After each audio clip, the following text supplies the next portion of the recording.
Perkenalkan, nama saya Kristiawan, saya dari kelas 11 TKJB. Di sini saya akan menjelaskan tentang standarisasi komunikasi data. Yang pertama, jaringan telekomunikasi dirancang untuk melayani beragam penggunaan yang menggunakan berbagai macam perangkat, yang dimana perangkat ini berasal dari vendor yang berbeda. Yang kedua, untuk merencanakan dan membangun suatu jaringan secara efektif diperlukan suatu standar yang menjamin interoperability, compatibility, dan kinerja yang dipersyaratkan secara ekonomis. Suatu standar yang terbuka diperlukan untuk memungkinkan interkoneksi sistem perangkat maupun jaringan yang berasal dari vendor maupun operator yang berbeda. Yang kedua, standar protokol. Protokol adalah sebuah aturan atau standar yang mengatur atau mengizinkan terjadinya hubungan komunikasi dan perpindahan data antara dua atau lebih titik komputer atau kombinasi dari keduanya. Protokol perlu diutamakan pada penggunaan standar teknis untuk menspesifikasi bagaimana membangun komputer atau menghubungkan peralatan perangkat keras. Protokol secara umum digunakan pada komunikasi real-time, di mana standar digunakan untuk mengatur struktur dari informasi untuk penyimpanan jangka panjang. Kebanyakan protokol memiliki salah satu atau dari beberapa dari hal berikut. Yang pertama, melakukan deteksi adanya koneksi fisik atau ada tidaknya komputer atau mesin lainnya. Yang kedua, melakukan metode jabat tangan.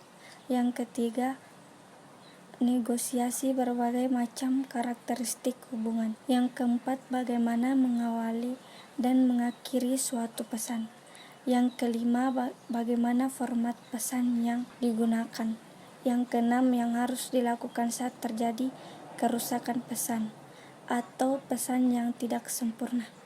Yang ketujuh, mendeteksi rugi pada hubungan jaringan dan langkah-langkah yang dilakukan selanjutnya. Yang kedelapan, mengakhiri suatu koneksi. Selanjutnya, organisasi global. 3 teknologi yang diperlukan untuk berkomunikasi melalui jaringan telekomunikasi. Yang pertama, transmisi. Transmisi adalah proses membawa informasi antar endpoints di dalam sistem atau jaringan. Sistem transmisi yang sekarang menggunakan 4 buah medium transmisi berikut: kabel tembaga, kabel serat optik atau gelombang radio, cahaya pada ruang bebas, misalnya inframerah.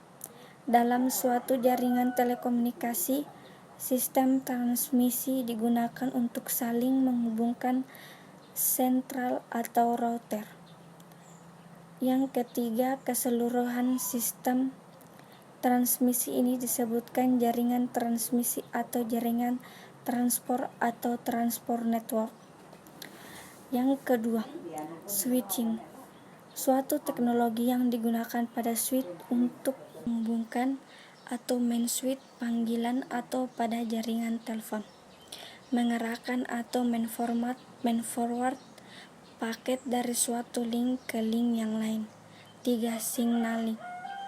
Signaling adalah mekanisme yang memungkinkan entitas yang berada di dalam jaringan, misalnya perangkat di pelangganan, switch, atau sebagainya. Proses signaling dilaksanakan menggunakan suatu sinyal atau pesan tertentu. Contoh, ketika kita mengangkat handset telepon untuk melakukan panggilan, akan terdengar nada panggilan